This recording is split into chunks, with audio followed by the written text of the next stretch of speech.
Hi,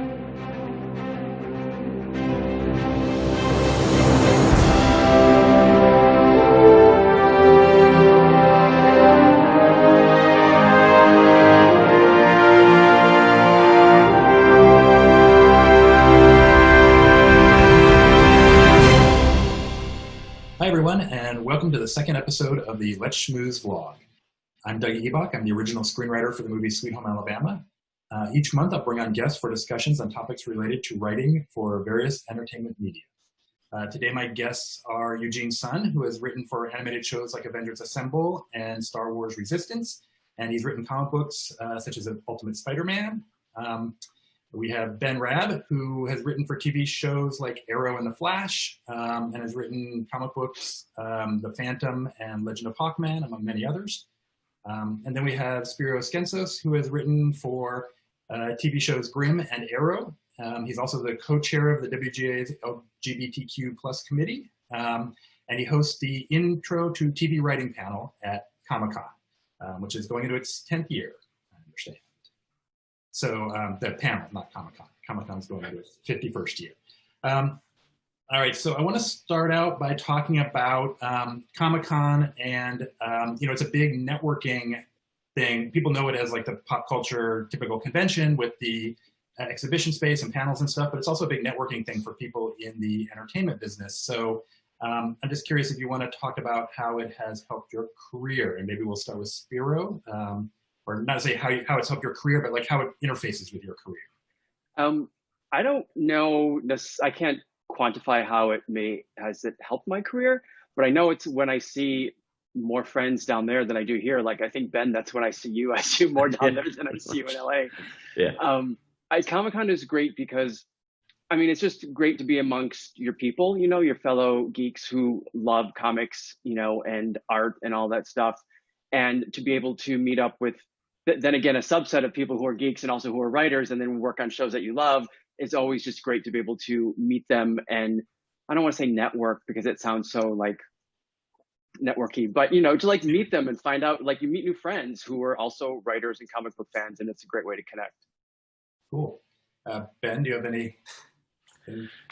Yeah, I mean, you're right. You see everyone that you maybe interface with, via Twitter for most of the year because everyone's busy working and you don't get the time to sort of socialize in real life. And then you see them for, those 5 days down there where it's like, not quite summer camp, but it feels kind of like it. It's this like, oh, we can all sort of, put down our pens and, just chill out and talk about the things that we love and share experiences as to what's going on. And occasionally make a connection or two. I'm not particularly good at that. I have a writing partner, Derek Hughes, that is his mutant ability is to be a human networker. So I don't have to, so I can just sort of enjoy the fun of it. But yeah, it's just a great experience down there.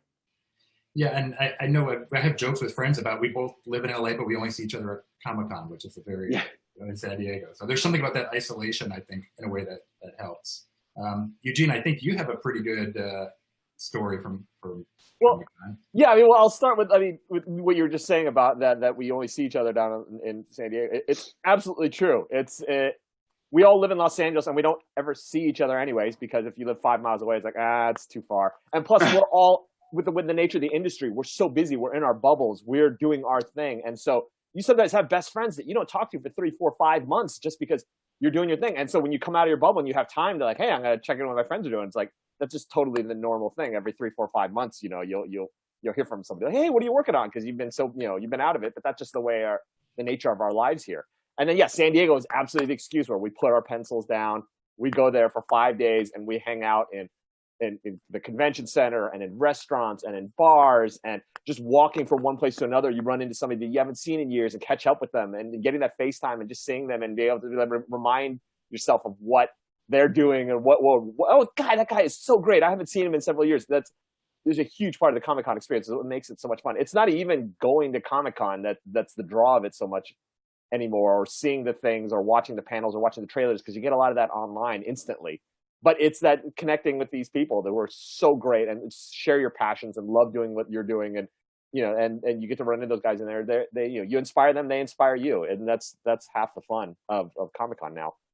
As for my Comic-Con story, yeah, as for my Comic-Con story, I mean, I used to go as a teenager, and that was kind of where I realized, like, hey, wait a minute, I could maybe do this thing that these people are doing. You'd see these panels, and you'd see the writers up there and the directors talking about how they did it, and it's like it starts to germ in your mind, like, hey, wait, maybe I could do that. Maybe I could do that someday. So that was part of my experience growing up, and then it becomes a thing where you're rubbing elbows with the people who are doing these things that you want to do, and you're doing it in an environment where it's not like you're ambushing them. You're just running into them, and you get to ask them, like, so what's it like doing what you do? And you get to know their names, and they get to know your names, and then eventually, it becomes much easier to approach them and talk to them and ask them, like, hey, so tell me about what you're working on. And suddenly you become less seen as, oh, that's Eugene, that's the guy, he wants to do what I'm doing, and you eventually start to go, oh, that's Eugene, he's a peer, he's trying to get that was a huge part of the Comic-Con experience. And my career kind of got started from Comic-Con because I ran into my manager at Comic-Con. Well, I mean, he was my manager at the time, but ran into him just like, hey, we just chatted at Comic-Con. And then like the Tuesday after Comic-Con in 2004, I emailed him, hey, great seeing you, man. We'll have to, next time we got to catch up sooner, like, instead of going so many months without talking, or how many weeks without talking. And then he just shot me back an email saying, hey, do you like Ninja Turtles? And I'm like, just in general? Yeah, sure. Why? And he said, they need a guy to jump on a script right now. Like, are you free? I'm like, yes. And and that basically came out of it, rang a bell because he had seen me face to face at Comic-Con. We'd had this great conversation. And then so when that email came across his inbox, his first person he thought of was me because we had talked at Comic-Con. So that kind of just started that kind of jump started my career. But also, I always talk about that 2004 Comic-Con because that was also the year where after like the Saturday night at the Writers Guild party, like after they closed down and they kicked us out, like I had made friends with like 4 people, and we were like, hey, where are we going? So we went into the Marriott and we found a bar and we sat down and we talked, and we were all like just basically breaking in. All of us were like on the cusp of breaking in. One of us had written for a Disney show, but it hadn't aired yet. So and all 4 of us were like, we're gonna, guy, this is so cool. You guys are great guys. We shared each other's stories. We shared email addresses, and now we've been friends for 16 years, and we all work in television now. We've all hired each other.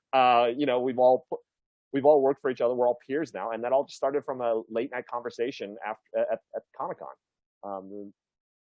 Yeah, and I think like that's one thing I always say about networking is I think when you hear networking, a lot of people think of this idea of like you're going to go to a party and you're going to like meet someone and you're going to pitch them an idea and they're going to buy the idea like at the party, which is just a kind of a impossible goal for networking. So like I think one of the things for me is that really networking is like building up that network, right? Those friends that that you're going to work with. Do you guys have any networking tips? Spiro, do you have any good networking tips? Gosh. I feel like what you were just talking about networking and how it can somehow be a negative connotation is like, you're not going to like force yourself on someone like, socially and be like, hey, how are you? Can you give me a job type of thing? I think you want to approach like as a genuine fan, because that's why I go there. And that's why I do what I do, is because I'm genuinely a fan of, the medium of comic books and of comic book writers and also fellow, TV writers. And I'm like, hey, are you so-and-so because you wrote this episode of that show that I love, and it's nice to meet you type of thing. I did that with a comic book writer whose work I really like. And now actually I'm developing one of his comics, and it's that's like been in like a 5-year arc. So, to get that done. But I didn't go there to be like, hey, I'm going to meet this guy and like develop his work, but I genuinely like enjoy his work and was really excited to meet him, and just kind of went from there. Cool. Eugene, any good? You're obviously very good at the networking. So. Well, that's the thing, is you don't look at it as networking. I mean, if we were really good at networking, going up, shaking somebody's hands and giving them a business card, like, hey, like if we were that kind of network, we wouldn't be writers. Like, we would be doing something else. Like, but again, networking is the wrong term for it. It's absolutely just meeting your peers. It's just meeting people who are similarly minded like you, who want to do the same thing, who like to do the same thing, who are interested in the same thing. And you generally get excited in just meeting somebody who's working on something and like, what are you working on? Like, and then their successes, their failures, that can be really inspiring and that can get you, really kind of inspired inside. And so that's half the fun. It's like if you're meeting, like, getting to meet somebody like doing something that you have no interest in doing or nothing, but it's kind of cool hearing them talk about like what's it like doing a comic book like that, or what's it what's it like working on a TV series, developing a TV series like that, or a thing like that. That's half the fun. And so, yeah, I don't even look at it as networking so much. I mean, one time when I was starting out, like when I was just like, that pre-pro era, the joke was, it was like, we used to joke that Comic-Con was the 96-hour job interview. Cause like, you have to be, okay, you gotta look somewhat non-crazy, and you've gotta, and try to make a good impression on people. But now it's basically just, you go hang out with your friends, make new friends. If you go in and thinking like, I got to come out of this with a job, then you're going out the wrong way. If you look at it as if you're playing the long game of, hey, I'm making friends, I'm building relationships, I'm meeting people who are doing really cool things, and yeah, I may meet somebody really cool, and I may never get to speak to them ever again. They may blow me off the next time I see them. Fine, at this moment, it's fun to meet them. It's fun to hear, fun to chat with them. It's fun to do this kind of thing. And yes, as writers, we'd rather be in front of a keyboard. It can be exhausting going out there and meeting new people and making friends. But if you see it as just something fun, as opposed to a task you have to do, like networking, then it becomes a much more tolerable thing to do. Yeah, definitely. And any thoughts on that? I mean, I when I first started out, it was a little bit of a hustle, because I started out, obviously in comics, and this is mid to late 90s. So, back then Comic-Con was a much different experience. It was a much more intimate experience, and you could have more direct professional access, where you were maybe sort of, meeting up with an editor that you knew worked on a project, or a character that you wanted to work on, or you had an idea for, and you maybe, if you could corner them for 5 minutes at the Hyatt bar on the 40th floor, you're like, hey, got an idea, would you be interested in hearing it? And then follow up after Comic-Con's over. Again, those days are long gone. I mean, it's before, it's when the convention hall was relegated to 1/3 of the actual building, not the entirety of San Diego, and to varying degrees of success. More recently, when I go, it's now, working in television, like I'm not going for networking opportunities. I'm actually just going for the more social aspect of it, because, like I said, I don't get to see these people all year round. I don't get to check in and see what they're working on and where their projects are at. And I don't feel the pressure of networking at Comic-Con. It's great when you're at a party, or you're at the bar, and you meet someone that, holy crap, you're working on this, that's a really cool thing that you're developing. And hey, if ever it goes forward, let's, we have similar sensibilities, let's talk about it. But for the most part, it is just sort of a reconnection, and to share the love of the experience of the different, whether it's comics or genre, or, it's video games and everything. It's like,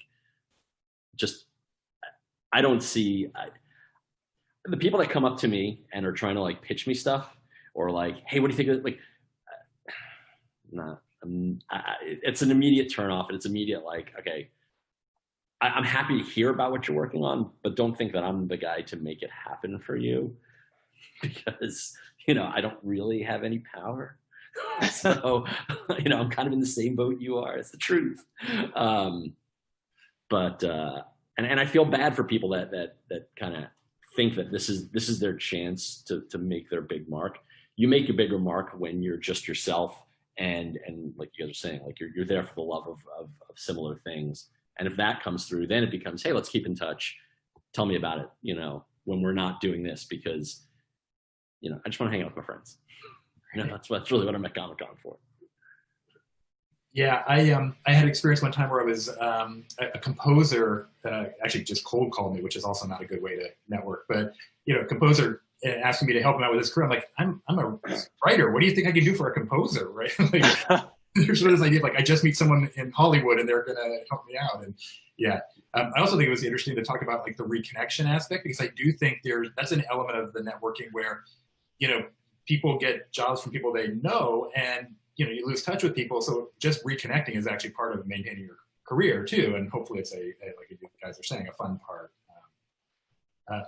You also mentioned Eugene was saying about, like all the stuff we see, it's all available online anyway. So like, going to the panels, I mean, they're great. It's fun, but it's like, I'm not going to wait in line for hours just to see something that I know 12 hours from now I'll just call my computer and see it. You know what I mean?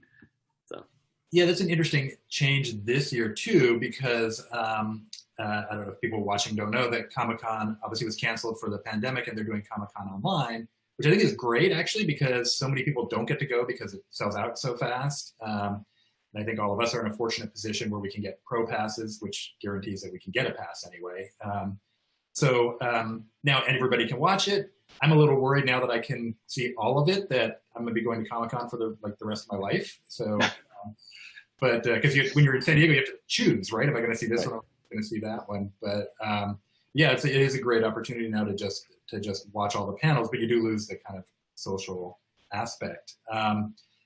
So I'm curious, do you guys go to a lot of the panels? Because I found some of them very informative. Like I said, I don't like to wait in line for 6 hours to see a movie star panel, which they're totally cool, but I don't want to stand in the sun that long. But I go to a lot of more of the craft panels, and I've learned some stuff. Have you found that helpful? Anyone want to? Yeah, I'll jump in. I'll go to craft panels, especially if I have friends on them. Like I'll go to Ben's panel. He's sometimes on panels, and I go check them out because one, I can support them, and two, I get to see them. To see my friends. And like you just said, Doug, it's good just you never know. Like you can read all the books and stuff. Obviously, doing the writing is what makes you a better writer. But to go to a panel and you hear someone say something in a different way that you hadn't thought of, or a new approach to character or scene work or something, and that's always good. Like I'll do those panels. I won't do Hall H because then I can't do panels the entire rest of the day, because you would be standing in line for a day and a half for Hall H. Yeah, I even got software recommendations from a writing or drawing comics on iPad thing, and Cool. I'm not an artist really, but I wanted to try to do that, and so I just was jotting down the software recommendations. Yeah. Yeah, Eugene, do you have any panel? Do you go to panels much? Well, like Spiro was saying, your friends are on a panel. You're like, yeah, sure. You support them. You know where they are, so you can just go say hi to them afterwards. That's a big part of it. Yeah, and sometimes, the smaller panels are actually kind of really cool. Like you get a more intimate experience. You do get kind of exposed to like something that you hadn't heard of or didn't know about. And the big room. Yeah, I'm sure the big rooms are fun. I haven't done those in years. It's a little more fun going all the way where the heck is 24B? Okay, and then you go upstairs and try to find it. And it's a small room and there's somebody cool there, or you end up seated next to somebody who like, oh hey, that's I think that's even how I met Derek, was like one of those was through one of these things like it. Derek meets everybody. Yeah. Let's be honest. Oh, I don't have to. He's your Facebook. Like you don't need to. He's your Facebook. Yes. Yeah. I mean, we don't, for people who don't know, I mean, Derek Hughes also throws through basically his own con at con, and SlamCon, and we're all hanging out. And again, it's like that's the version of hanging out at Comic-Con. Was we all knew, hey, everybody, all of Derek's friends, so that's everybody, are all going to be hanging out at this particular hotel bar at this particular time. So just mosey on over there and you'll see someone and then you chat with them, and then they'll introduce you to someone that that they know, and you end up with a group of people. It's but yeah, I would really I have friends of mine who were in panels, who went to a panel, and they're like, yeah, no, it just sounded interesting, and they're like, yeah, it was basically just one guy. He'd written a novel. I'd never heard of him before, but it was a really interesting conversation, and that guy ended up years later becoming Michael Chabon, that kind of thing. Or you're like, you were in a room with him, like, yeah, it was like me and like 5 other people, and it was great. And oh my god, that's that. And so these kinds of seek out some of these smaller panels, even if you don't know anybody on them. If it just looks interesting, check it out. One of the most entertaining times I ever had at Comic-Con was my friend Javi Grillo-Marxwatch. He did a show called The Middleman, which lasted only 12 episodes, but he got the whole cast to do a live reading of the 13th episode. And it was lights out, the most entertaining thing maybe I've ever seen in my life. It was fantastic. So, and I just went because Javi was doing it and I liked his show. So that was fun. Sorry, Ben, were you going to say something? Oh, no, I was just saying, the past few years, I've been taking my kids to Comic-Con, and so I don't get a chance to go to as many panels as I, might like to. I'm taking them around. You know, they like to do a little bit of shopping, like to find the things that they're interested in. My daughter's gotten into a little bit of cosplay, so she kind of enjoys that experience. But so for me, like the only panels I ever seem to go to is if a show I'm working on is there, and that's always a bit of an adventure because you might be a co-EP on a show. Doesn't necessarily mean you're getting into the panel. and so it's like, it becomes, all right, well, we've managed to worm our way into the backstage area somehow. No one's checking wristbands. Okay, I think we're okay. And now let's, get slid into the main hall as they're having the panel and try to slide back into the green room and hope that they don't detect you. I mean, you have to sort of jockey for position, be like, I work on the show. And then the security guard is very like, all right, whatever. So that's the adventure of panels for me these days. Right. Yeah. Spiro, we mentioned you do the intro to TV writing panel. Do you want to tell us a little bit about what that is and what's going to happen this year, as far as you know? Thanks. I've been doing the panel for, I think this will be the 11th year now. And I originally started it back up at WonderCon in one of the last years when it was in San Francisco. And I've been going to Comic-Con forever, and I contacted them about WonderCon. I was like, hey, this is so like nuts and bolts, that WonderCon compared to some of the bigger cons. And it'd be really cool if you had an intro to TV writing. And like, I've been TV writing. So can I, is this something you want to do? And I filled out the little application and they said, yes. And I was so excited because it was something I would have killed for when I was on the other side. So I feel like it's kind of like a giving back, thing where I can be like, all right, let me get all these people up here who know what they're doing, and I can interview them, and you can all ask questions, and then we'll all learn stuff. Is kind of my approach to it. And we've been packing the room 24 ABC like for 10 years at like 400 people at 10 in the morning, which writers don't even get up at 10 in the morning. So to have that happen at that time is pretty great. And I just want the fun people and the smart people and the nice people who want to give back and use their time at the con to help people out and to answer questions. And that's what it's basically like, nuts and bolts. Here's what to do, writing your spec. Here's what not to do, type of stuff. Cool. Yeah, I've sat in on your panel a couple times, and it's really good stuff. And it talks about the fellowships. Do you have people from the fellowships this year on there? Actually, this year we did the panel, and I had Nicole Levy, who is amazing, upper level writer, and she I think was both in NBC, which I was in, as well as CBS. And then, and that's right, Ben, you guys were as well. So on the Verge. Talk about that. Yeah, on Writers on the Verge. And she's great, and those programs are really great. When you can get into them, and I always suggest to writers, like, they're free. Apply every year with a new sample. You should be writing a new sample every year, and it doesn't hurt to apply, especially when it's free. I think the Warner Brothers one was, or still is, like $20, $30. I can't remember if they stopped charging for it. I think they waived that fee. Yeah. Oh, did they? Great. I think so. I'm not sure. That's cool. Yeah, the other panel I always really enjoy is Inside the Writers' Room, where they have a bunch of writers talking about the writers' room, and they're just because they're such entertaining people talking about that. Yeah. And for the people watching this, you can do all those panels this year on Comic-Con. So Ben, you had mentioned, because you said you also write comic books.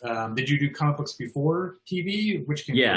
Yeah, that's my start was at Marvel. I was an editor in the mid '90s. I worked on the X-Men books for about 2.5 years. I was the assistant editor, and then I went into when Marvel started an interactive department in 1996, which was the first year I went to Comic-Con for the interactive department. At the same time, I started writing comics freelance, and I was sort of juggling the two jobs. And I'm like, I don't know if this internet thing's going to take off, so maybe I should pursue writing. And so I went freelance. And then the internet became the internet. So my career started there. And then when I moved out to Los Angeles, it became a process of trying to sort of get into film and television. That's around the time, around 2001 is when I met Derek in a comic book store. We refer to as our geek cute, where he was insulting a friend of mine for not turning in his art pages on time. And I knew it wasn't his fault. It was the writer's fault. And it was a whole thing. But anyway, we got to talking in a comic store and decided to start collaborating with each other and kind of began our, long journey into television, which was roughly an 8-year journey of applying to writers programs and being rejected and applying and being rejected. And my wife had we had an understanding of like, you've got a 5-year window. I was on year 8 by the time we got to when we finally did get accepted, and it was into Writers on the Verge. And that's what got us our start in television, because midway through the program, we were staffed on Warehouse 13. And that's took off from there. Yeah. And so I'm curious then, writing in the two different media, comic books and television, what are the differences? Well, obviously format, that's one big thing. And also just the way you tell story is very different. I mean, a page of comic book storytelling versus a page of TV, narrative drama is, you don't approach it the same way. I mean, you approach, they're both visual media, but the way you conceive the moments in time of a comic book page are very different than the action of a television script. I think the structure in television is a little different too. You can sort of, in a 22-page comic book, you can play out, you might rely on more of a 3-act structure than a 5-act structure. So that's a little different. But again, that's a writer's choice. Like, you have that leeway in comics to decide what's the pace of your story. In television, certainly network television, there's a very defined pace that I'm sure anyone who's analyzed television could say they tend, regardless of how many acts you have, they follow a very similar structure. So I think that's where the differences lie. Cool. And Eugene, you've done both animation and comic books. How about the differences there? I did animation first, and then that got me into being able to write some tie-in comic books. A friend of mine who had done both said that he used this example all the time as the difference, which is in television you can have a character walk into a room, walk into his apartment at the end of the workday, pick up his mail, check his voicemail at the same time, and that's basically one line in your script. If you do that scene in a comic book, you need to figure out exactly what is the most important thing that needs to be conveyed, because you only get a panel, maybe 2, to convey that exact same thing. So when you're writing a television script, that's easy, just one line, boom. And then but in terms of comic book, that becomes a much trickier decision for you as a writer in terms of exactly how you're going to convey that. So yeah, they're actually, you would think that they're similar. Oh, it's animation and comics. They're both visual, they're both visual media. Very different. You've got to approach it very, very differently. And it is, in some ways it's trickier because you're like, oh, the artist will figure it out. But otherwise it's much trickier because you've got to give that artist some direction. You got to be able to, exactly what it is you're conveying. Cool. And how did you learn to do these things? Did film school or reading? You draw on your film school stuff. You certainly draw on stuff where it's like, okay, this has got to be some sort of a medium shot, or this has got to be a long shot, or this has, boy, this would be great as something close up with an upshot kind of thing. Like, yeah, those kinds of terms and stuff like that. And again, your artists will know these terms. They're well versed in this stuff, so they'll know that too. So yeah, you got to be able to communicate that effectively. But no, it's trial and error and reading from other people's scripts and seeing, you devour how other people do it. And if you can just pick out one thing of like, oh, that's a cool way of doing it, I'm gonna have to, I'll snag that. I can tell you before I wrote my first comic book, whose comic book scripts I was able to get my hands on, and a lot of them were people who had done both television and comics. So you could see like some of them, like certain writers actually write their comic book scripts. I found out which ones wrote their comic book scripts in final draft. Other ones didn't. And my editor at the time gave me his samples. This is how I prefer to see them. So you get absorb as many of those as you can, and see what works. Cool. Spiro, and now so you did the fellowship program. Obviously, did you have other? How did you learn to be a writer? I guess is the question. Yeah, that's a good question. How did I? Well, I always was drawn to writing as a kid and stories. Growing up with like Greek mythology and magic realism, and then these tales of family immigrating and hiding in caves. From the war in Greece, and on one side of my family, and so storytelling has always kind of been around. But I wrote in college. I came out here and I got started in writing in TV. I took some UCLA extension classes because my my bachelor's degree was in art and history with minor in film and biology. So I wanted to take more writing. And then, I started applying applications to programs and then got into the NBC Writers on the Verge program, which was a great program. And they helped me get staffed on Grimm. And that was kind of like the big boost, the big first step. And Ben, how about you? How did you learn to be a writer? Just trial and error. I mean, I took, obviously, I took some screenwriting classes in college, but I went to the University of Michigan, and so it wasn't like I was in the screenwriting program. I was an English lit major, and had a desire to be a screenwriter. And again, this is late '80s, early '90s, and around that time, anyone who read Comic Scene magazine knew that they were going to be making an X-Men movie, which they'd been and Nelvana was going to be the ones making it. Anybody remember that? And so I'm like, well, I'm the biggest X-Men fan. I'm going to write that movie. So I wrote 2 X-Men screenplays. That's right. On Saturday nights of my senior year of college. This is how I was spending my nights, thinking like, I'm going to make it. I'm going to bust into Hollywood. And then I saw Barton Fink and The Player came out around that same time, and I was like, I'm never going to Hollywood. Forget it. So I kind of abandoned that. I was like, I'm not doing it. I don't want to go into that world. I don't want to be a part of it. I just was afraid. I was confident yet insecure enough to think, like, yeah, I can make it. Maybe I'm not. It's probably never going to happen. So I didn't try, and ended up working at Marvel. And when I was there in the early '90s, this was when obviously the comics industry was booming. It was, Marvel kept growing and growing every year, publishing more and more. And so there was more opportunities for people who were on staff to do writing, right? There was a need for it because, they had so much product, and they're like, well, we got to fill it. And so like they had things like Marvel Comics Presents, where they let people do, let editors write stories for characters that were maybe underserviced or whatever.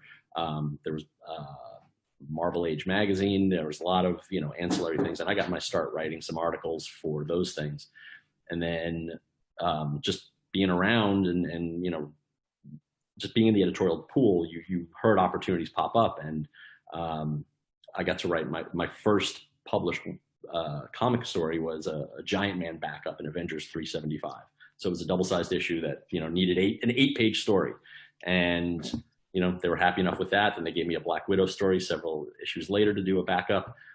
My first full-length comic was a What If. It was about Peter Parker. It was if his son was a mutant because he'd been bitten by a radioactive spider. It was called Arachnomorphosis. It was this really creepy, dark horror story about his son and kind of what, mutant stories were back then, which was about racism and hatred and prejudice and all that. And it just sort of spiraled from there. So like I didn't have that formal training. I kind of learned on the job, and literally just driven by a sheer desire to be a writer, and maybe more gumption than talent. So it went well for a little bit, and then it didn't. And so, it was kind of a little bit of a like, all right, you've got to keep honing your craft. You got to keep refining your craft. And the 8 years I spent trying to do that, trying to get into television was a process of just trying to be better at this. And in that time, Derek and I created a comic book called Living in Infamy, which we self-published with a friend, which is about a witness protection town for reformed supervillains. And, again, just trying to like, how do I meld this genre that I love with stories that we maybe haven't seen, right? Like make the villains the heroes of the story and have it be a suburban family drama. And it's like, it's not about the people in tights beating the crap out of each other. It's about them, a man's past coming back to haunt him. Like it's, again, slowly growing. And then the Writers on the Verge program was sort of my first, well, that's not true. My first exposure to a writer's room experience was we worked on a web series called Afterworld, which was a 130 episode 2D animation, very simple online series that was kind of like when it was still called transmedia or new media. It was trying to create web content, and that could be entertainment and keep an audience engaged for months and months on end. And we would drop an episode a day for 5 days a week, 3 to 4 minute, episodes. Each of those 5 episodes was like the equivalent of a single story, again, learning until we were ready to be in an actual, you know, a legitimate TV writer's room. And so, yeah, for me, it's been all the on the job training. I mean, I think it's amazing that people go to film school and have that. I think they've got a real leg up in that they've taken the time in their earlier, you know, days to sort of refine their craft and then come out swinging, which I think I've seen a lot of like writers assistants who've graduated from film school or writers PAs, and you read their specs and you're like, damn, you're way further down the road than I was at your age. Like I didn't get staffed in television until I was 38 years old. Right. So I was way beyond some of the people who've come out of school swinging. So it's pretty impressive. You know, I think that the people that have that at a younger age are really lucky to have that and have that kind of training. But like I said, on the job training is good too. You know.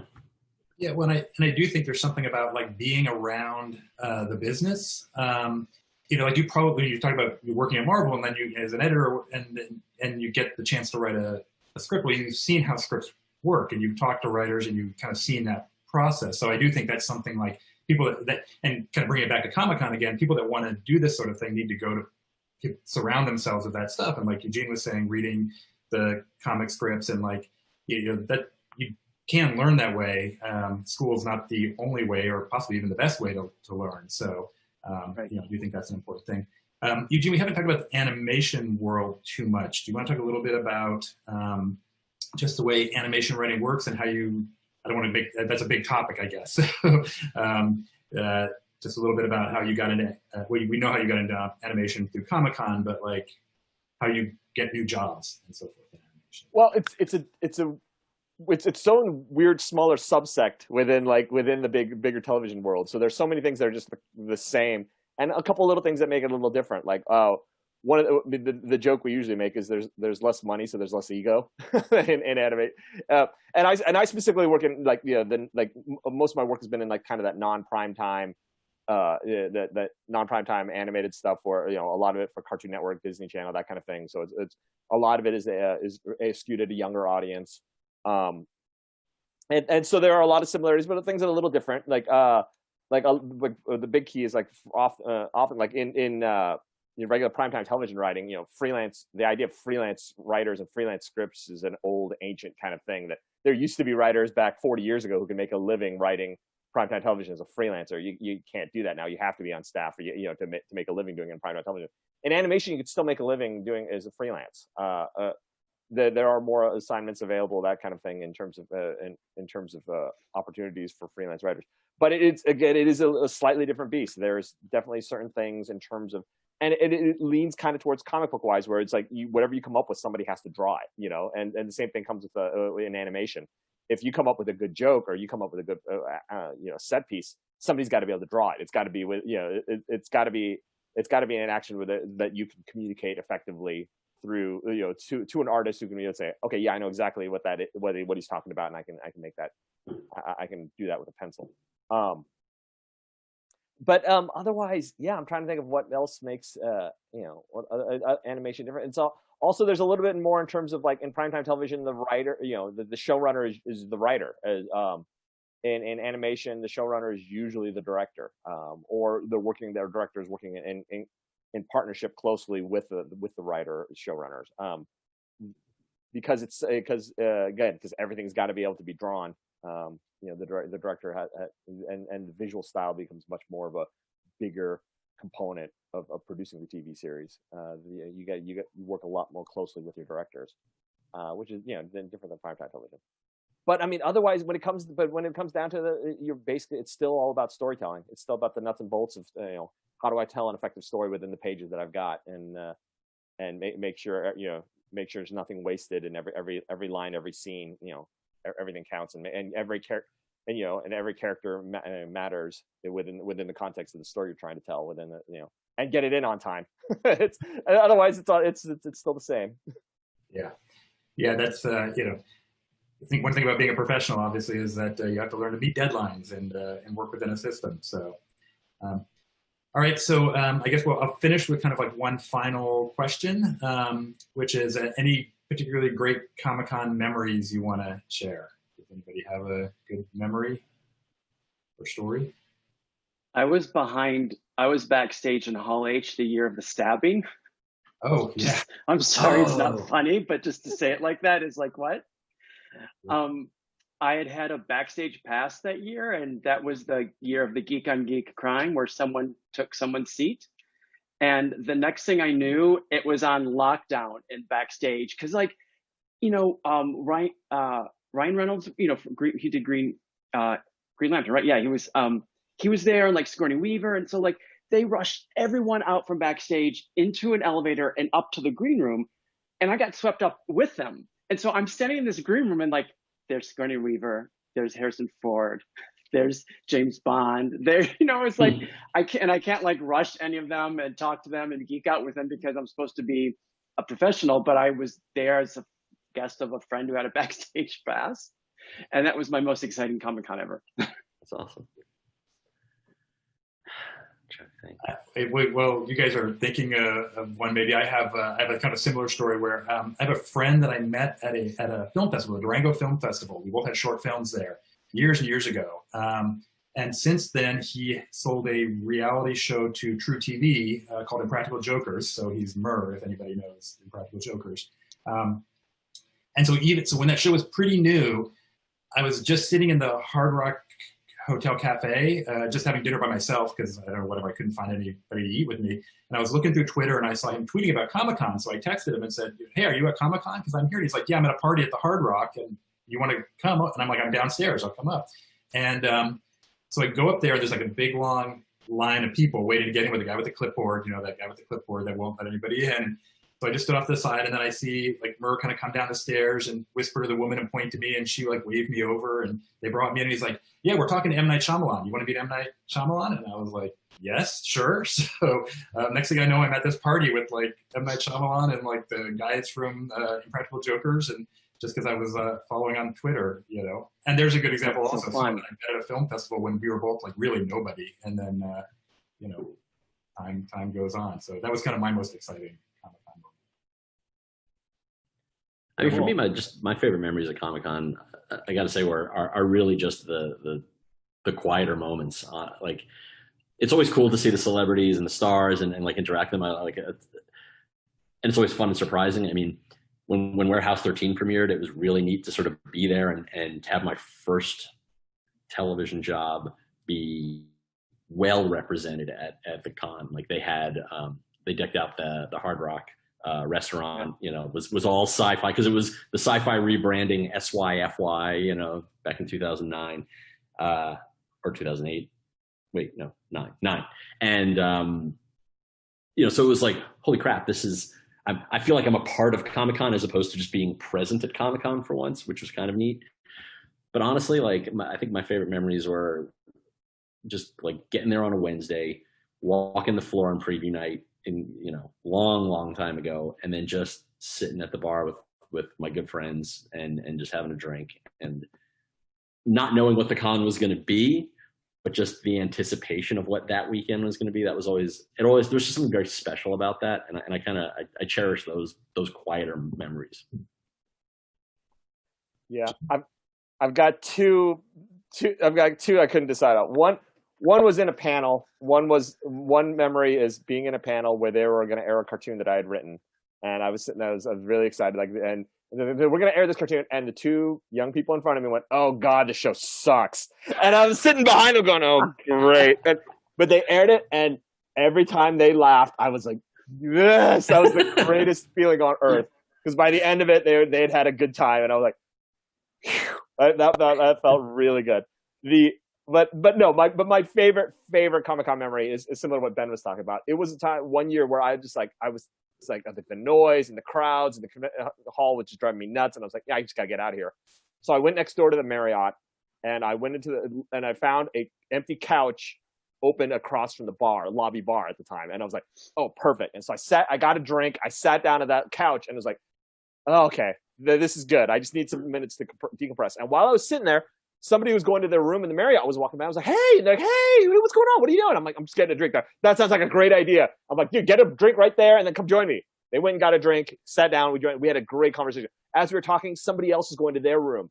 And they were like, hey, come join us. Yeah, so they grabbed a drink and they sat. So there was three of us. then another writer came by, though I didn't know, but one of the people who was sitting with me was like, hey, no, we used to work together on the show. Like, hey, come join us. And so suddenly we had 4. And then an actor walked by that I knew, and the others were like, oh my God, we never met them before. I'm like, hey, come join us. And so soon we had a stream of people. They were just going to their room to go put their stuff down or to get changed for dinner. And they would see us drinking and having a good time, and they would come join us. And I didn't know half of these people, but like somebody at the group knew. And then so within like 30 minutes, we had this big group of people, of actors and writers and directors. And then then we had an executive who walked by who had a big fight with the director, and then with the director was sitting with us, and we were like, oh no. And then they saw each other, and then they gave each other a big hug, and they were like, no, like, I'm so sorry. No, we had this big healing moment. We're like, oh, that's amazing. And then, and then another writer came by he's like, hey, you want to meet the actors from so-and-so show? We're like, yeah. And then like, yeah, they're over there. Come in. And we had this amazing group. And I did not go back to the convention center, for that rest of the day, because I just sat there. I don't think I went to dinner till like 11 p.m. because I was having such a great time just sitting there in that bar, or on that couch across from the bar, Marriott lobby, and just stream of people going to their hotel rooms, stopping by to have fun. And yeah, we had our own little convention right there. That was probably my favorite Comic-Con. That's cool. I won't say this is my favorite memory, but it's just got an interesting memory now. Is the first time I ever went to Comic-Con was when I was in college, and someone said, hey, I heard this cool convention down in San Diego, comic convention. We just drove down Saturday morning and bought our tickets at the door and went in, which just like wow. Those are the days. Different world of Comic-Con than today. Hey, Doug, can I chime in real quick and make a plug for my panel this year? Because I wanted to tell you who else is on the panel. It's a really great panel. I've got Bob Goodman and Jamie Paglia and Nicole Levy, and then I've got from NBC Sci-Fi Division, Letitia Baylor. These are all awesome people. Everybody should go to this panel. These are the best people in the they're world. Awesome people. And Ben, I want to get you and Derek next year. And also, I didn't know you went to U of M, so we have to talk about that because that's where I went. What? When? I know. Like, we'll talk about it all. I had no idea all this time we went to the same school. See, it's just like Comic-Con. We're learning about each other. Amazing. Yeah, and that's only the time we're going to do it, because we're not going to do it during the rest of the year. No, never. Apparently. So, Spiro, do you know when your panel goes on? Oh, yeah, I think they announce it. I think they're announcing 2 weeks in advance, so they should be announcing tomorrow. I think it's Sunday at 1 o'clock, which I was told not to tell, so they could announce it first. So you heard it here first, I guess, unless they change the time. So yeah, it'll stream there and for the rest of time. Okay, so and just go to the Comic-Con web for everybody. Just go to the Comic-Con website and you can see the schedule and what's available. Yeah, I'm curious to see what the other panels are. I'm very excited. Yeah. I've been going through. There's a lot of good stuff. So a lot of good stuff this year. Well, thanks a lot, guys, for coming and talking Comic-Con stuff. And for the people watching, thanks for joining us. Next month, I'm going to have some of my former students from Art Center Film School who are now working filmmakers on, and we're going to talk about the transition from film school to working in the business and how that works. Cool. So I hope everybody will come back and check it out. So, cool. All right. Thanks guys. It's good to see everyone.